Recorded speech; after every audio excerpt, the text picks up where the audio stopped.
Ya baik Bapak Ibu yang dikasihi dan juga yang diberkati oleh Tuhan Yesus Kristus.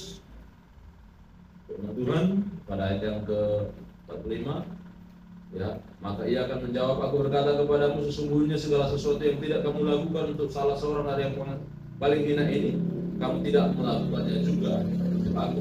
Begitu sebaliknya Bapak Ibu pada ayat sebelumnya. Bapak Ibu, ini adalah kasih yang terimplementasikan, kasih yang terlakukan ataupun yang dilakukan. Jadi kasih bukan dibicarakan tapi dikerjakan. Jadi terimplementasi dia Bapak Ibu. Nah, pembacaan firman Tuhan kita pada hari ini Bapak Ibu, bahwa ini adalah khotbah ataupun konteks ketika Yesus bercerita tentang Bapak Ibu, firman Tuhan ini tentang akhir zaman ataupun penghakiman ataupun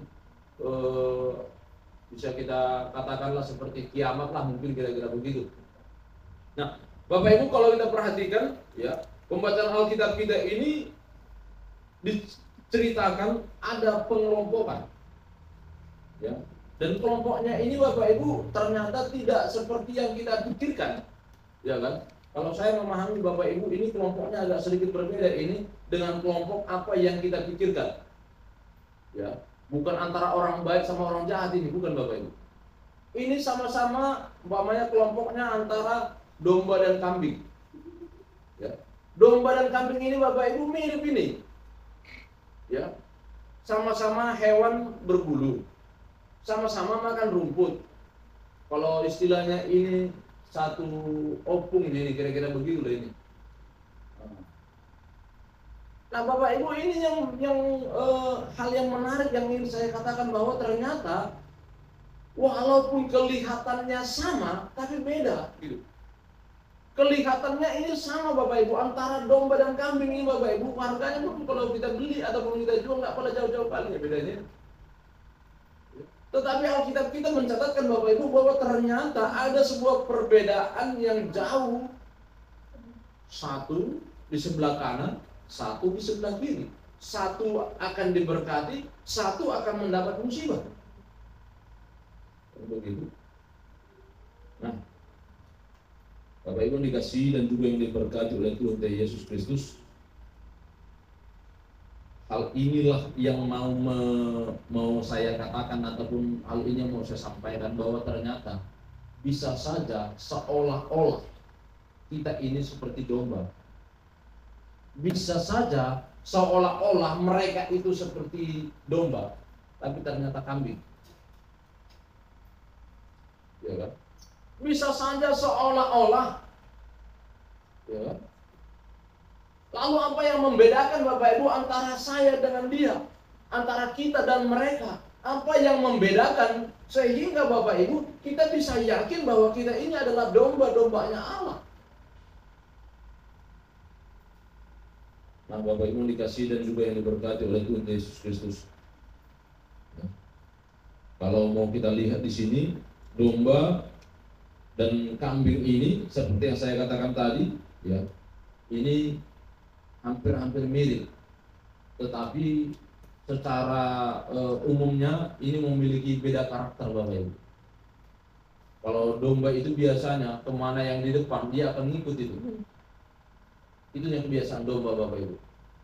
Domba akan mengikut siapa yang di depannya gitu. Kalau ada, makanya kalau kita perhatikan Bapak Ibu, kalau yang namanya di TV-TV itu, ya dia ngapakan domba-dombanya itu di depan, maka dia akan mengikuti semuanya, domba-dombanya diikuti begitu. Kalau kambing ini kan enggak, memang pertama ngikut, tiba-tiba lari dia ke sana, lari dia ke sana, bentar dulu, lari dia ke sana, lari dia ke sana, gitu. Ya kan?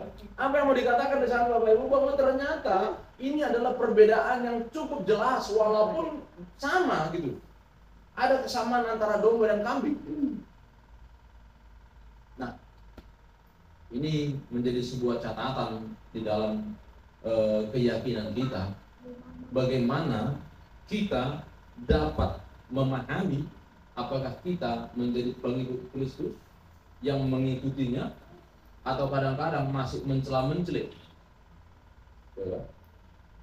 Yang kadang-kadang Bapak Ibu kita bisa ragu, yang kadang-kadang kita setengah hati, yang kadang-kadang masih bisa takut, yang kadang-kadang udahlah ke sana lah. Kan begitu.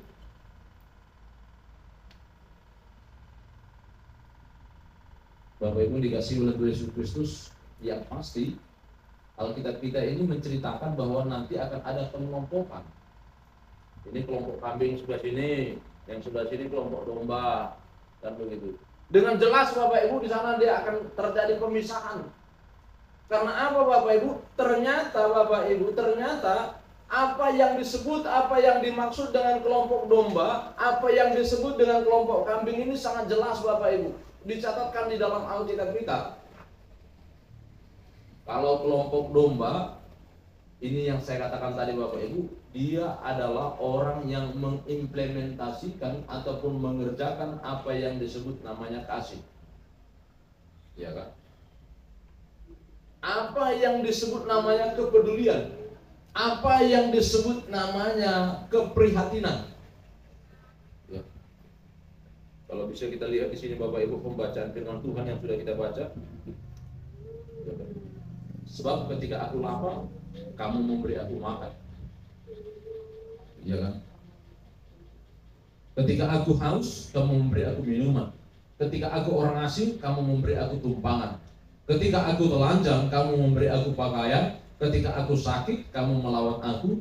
Ketika aku dalam penjara, kamu mengunjungi aku. Bapak Ibu, ini adalah kelompok domba.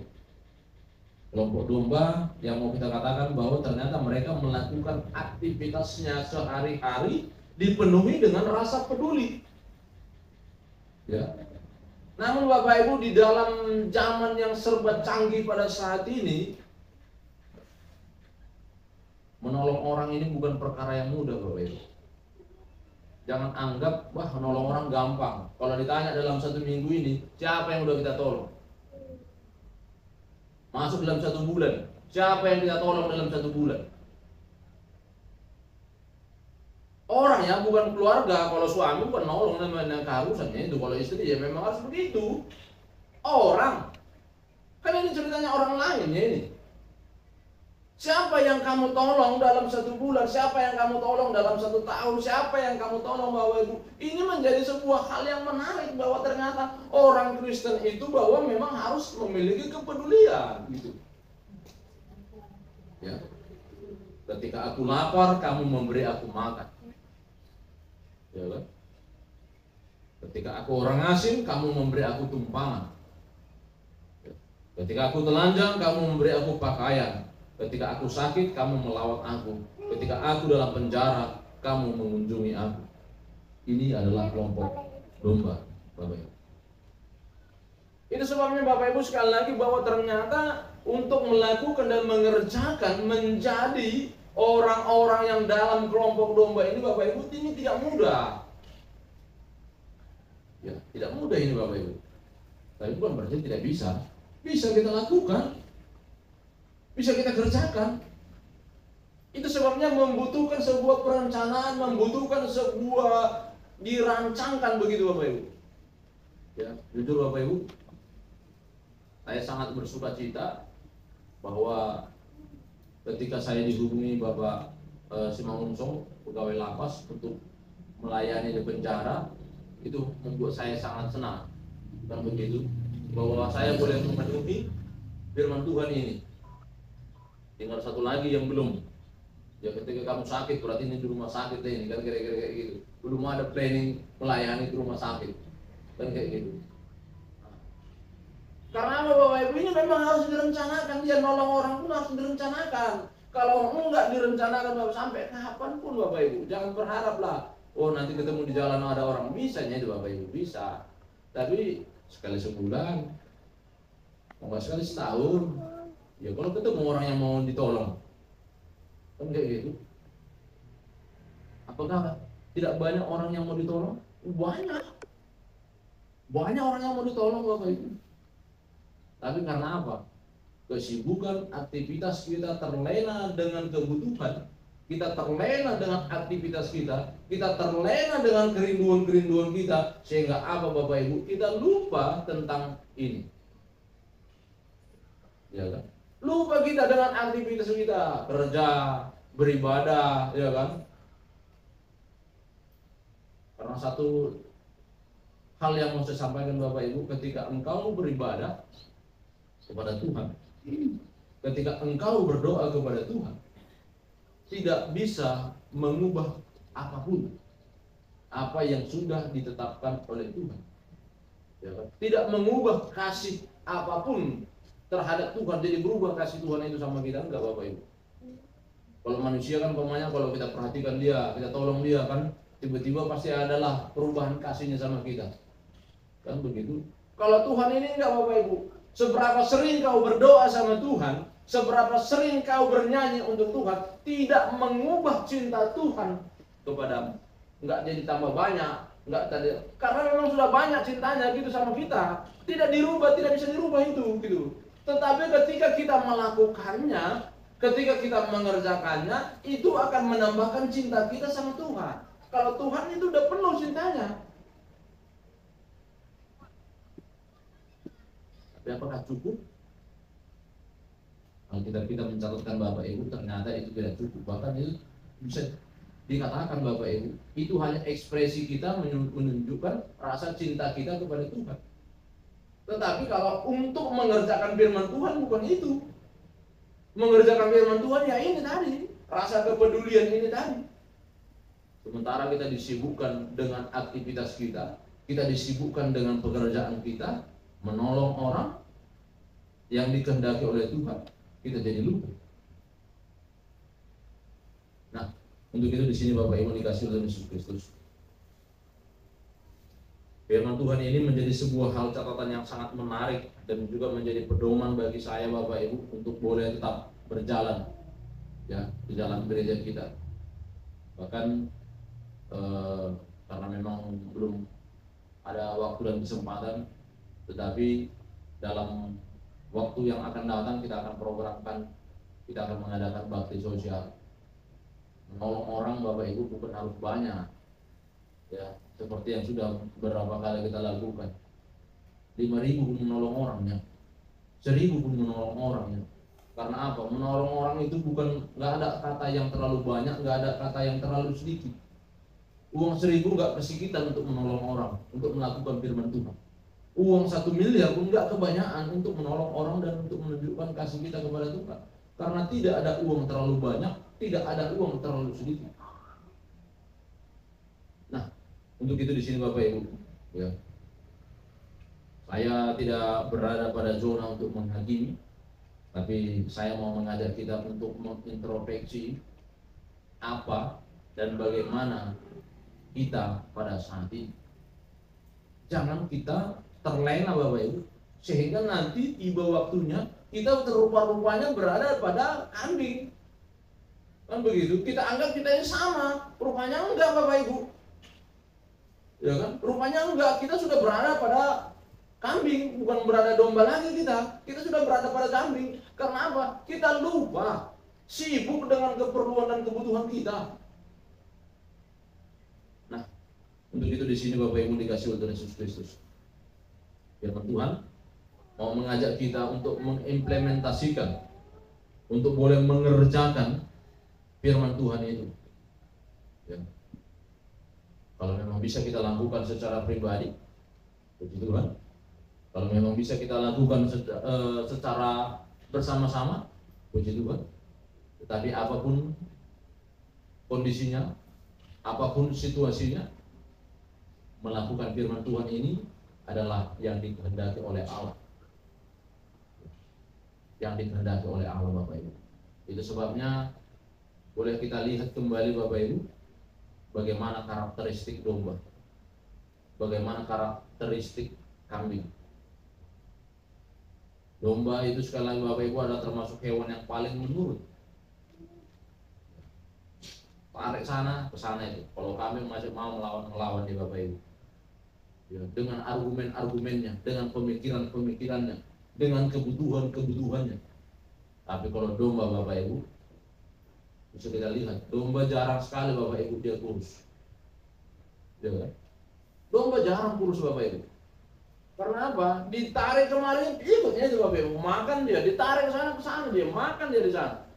Kan gitu. Tapi kalau memang untuk bertahan hidup Bapak Ibu, kambing lebih kuat daripada domba. Tapi bukankah ada gembala kita yang akan boleh menjaga dan memelihara kita? Makanya jangan ragu Bapak Ibu. Jangan ragu untuk boleh mengikuti apa kata Tuhan. Maka Tuhan yang akan boleh menyediakan dan menyiapkan apa yang engkau perlukan dalam kehidupanmu. Hanya kau kerjakan saja. Nah, untuk itu di sini Bapak Ibu dikasih dan juga yang diberkati oleh Tuhan. Firman Tuhan ini sekali lagi adalah bercerita tentang bagaimana kita akan masuk di dalam kerajaan surga. Akan tiba waktunya untuk dipisahkan. Yakinkan dan arahkan hatimu untuk boleh tetap melakukan perintah Tuhan. Jangan pernah ragu untuk mewujudkan dan mengerjakan kasih. Ya, kasih itu yang harus kita kerjakan. Bagaimana kita memperhatikan orang lain. Ya.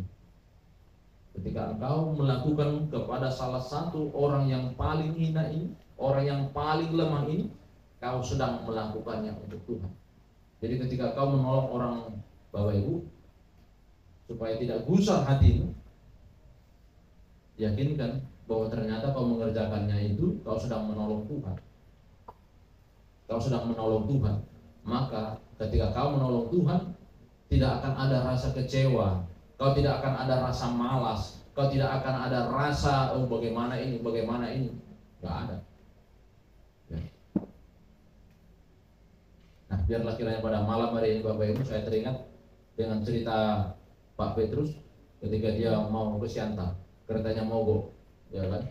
Nah, keretanya mogok, rupanya ada yang mendorong dia dari Pabatu sampai Siantar. Berapa kilo dia itu? Kan kira-kira kayak gitu, udah berapa kilo itu disorong keretanya. Nah, Bapak Ibu, saya mau katakan, itu adalah orang baik. Ya kan? Masa dia aja jadi orang baik? Kita juga harus jadi orang baik. Masa dia aja yang jadi nanti jadi kelompok domba, kita jadi kelompok kambing? Ya kan kayak gitu. Kita juga harus jadi orang baik. Dengan melakukan perbuatan-perbuatan kebaikan, kita juga mau sama seperti Kristus. Ya, Kristus juga yang melakukan kebaikan, maka kita juga mengerjakan kebaikan, sehingga kitalah nanti yang akan menjadi pemilik kerajaan sorga yang disiapkan dan disediakan oleh Allah dalam kehidupan kita. Berbahagialah orang yang mendengarkan firman Tuhan serta yang melakukan firman Tuhan itu di dalam kehidupan sehari-hari. Amin. Kita berdoa. Kami bersyukur dan berterima kasih kepada-Mu ya Tuhan atas segala berkat dan anugerah Tuhan yang Engkau limpahkan dan Engkau berikan bagi kami. Dan pada kesempatan ini Tuhan, kami telah mendengarkan firman-Mu, firman yang boleh mengajarkan kami bagaimana kami bertindak dan berbuat di dalam kehidupan kami. Bagaimana kami tidak hanya untuk menjadi pendengar firman Tuhan, tetapi kami dapat menjadi pelaku-pelaku firman Tuhan. Bagaimana kami dapat mewujudkan kasih kepada orang-orang yang berada di sekeliling dan sekitar kami. Bagaimana kami dapat memperhatikan kebutuhan dan keperluan kehidupan mereka, agar kami Tuhan sama seperti yang Engkau harapkan dalam kehidupan kami. Sebab kami tahu Tuhan, Tuhan sudah berkehendak untuk kami dapat mengerjakannya. Maka tolong kami Bapa untuk dapat mengingat firman Tuhan ini agar kami dapat mengerjakannya, sehingga ketika nanti tiba waktunya, kami akan masuk dalam kelompok domba. Sebab kami sudah memperhatikan orang-orang yang berada di sekeliling kami. Ketika ada orang berkesusahan, maka kami membantu mereka. Ketika ada orang yang sakit, kami akan boleh menolong mereka. Ketika mereka berada di dalam hal-hal yang sulit, kami akan boleh tetap juga menghiburkan, menguatkan mereka ya Bapa. Terima kasih Tuhan.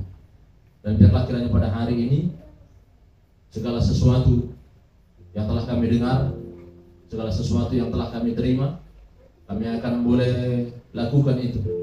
Dan biarlah kiranya Bapa, kebenaran dari firman Tuhan ini Engkau yang akan boleh memateraikannya di dalam hati dan pemikiran kami, sehingga kami akan boleh menjadi pelaku-pelaku firman-Mu. Terima kasih Bapa, terima kasih Yesus. Kami serahkan Tuhan doa dan permohonan kami, bahkan harapan-harapan kami ini Tuhan, dalam tangan pengasihan. Di dalam nama Yesus kami berdoa dan bersyukur kepada-Mu. Amin. Mari kita sama-sama berdoa doa yang diajarkan oleh Tuhan, yakni doa Bapa kami. Kita mulai. Kami yang di sorga, dikuduskanlah nama-Mu, datanglah kerajaan-Mu, jadilah kehendak-Mu di bumi seperti di sorga. Berikan kami pada hari ini makan kami yang secukupnya, dan ampunilah kami akan kesalahan kami, seperti kami juga mengampuni orang yang bersalah kepada kami. Dan janganlah membawa kami ke dalam pencobaan, tetapi lepaskanlah kami daripada yang jahat. Karena Engkaulah yang mempunyai kerajaan dan kuasa dan kemuliaan sampai selama-lamanya.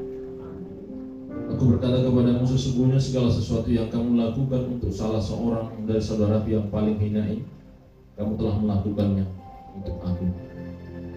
Bapak Ibu dikasih oleh Tuhan, dalam setiap langkah, dalam setiap kehidupan yang Tuhan telah berikan, melakukan kebenaran dari firman Tuhan adalah hal yang terindah.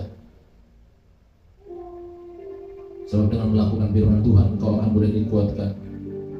Engkau yang akan dapat melihat karya dan kebaikan Tuhan dalam kehidupanmu. Jangan takut dan jangan gentar bahwa ketika engkau melakukannya, maka tangan Tuhan yang akan boleh menolong dan menopang engkau, bahkan yang akan boleh membukakan tingkap-tingkap langit Tuhan, yang akan boleh mencurahkan berkat-berkat yang sudah disiapkan dan disediakan bagimu. Sehingga ketika engkau melakukan perbuatan-perbuatan kebaikan, maka apa yang engkau tanam, maka itu juga yang engkau tuai. Engkau melakukan kebaikan-kebaikan, maka kebaikan-kebaikan itu juga yang akan boleh tumbuh dan akan hadir dalam kehidupanmu. Untuk itu, berdirilah teguh dan jangan goyah. Giatlah senantiasa untuk melakukan pekerjaan-pekerjaan Tuhan, dan pulanglah dan terimalah berkat daripada Tuhan. Maka anugerah daripada Tuhan kita Yesus Kristus, kasih setia daripada Allah Bapa dan persekutuan di dalam Roh yang kudus, itulah kiranya yang menyertai, melindungi, bahkan yang memberkati engkau pada malam hari ini, besok bahkan untuk sampai selama-lamanya. Amin.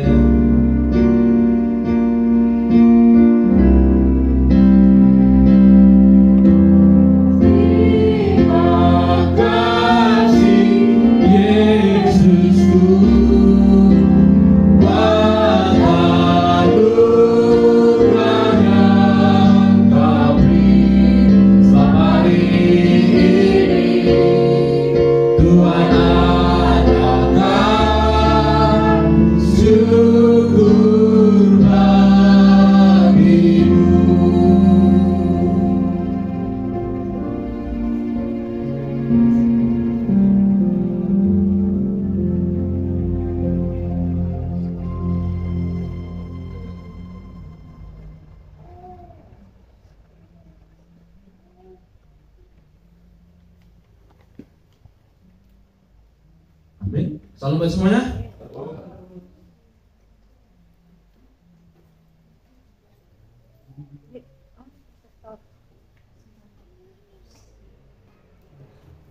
Nah, ada dulu tempat persembahan, Mas.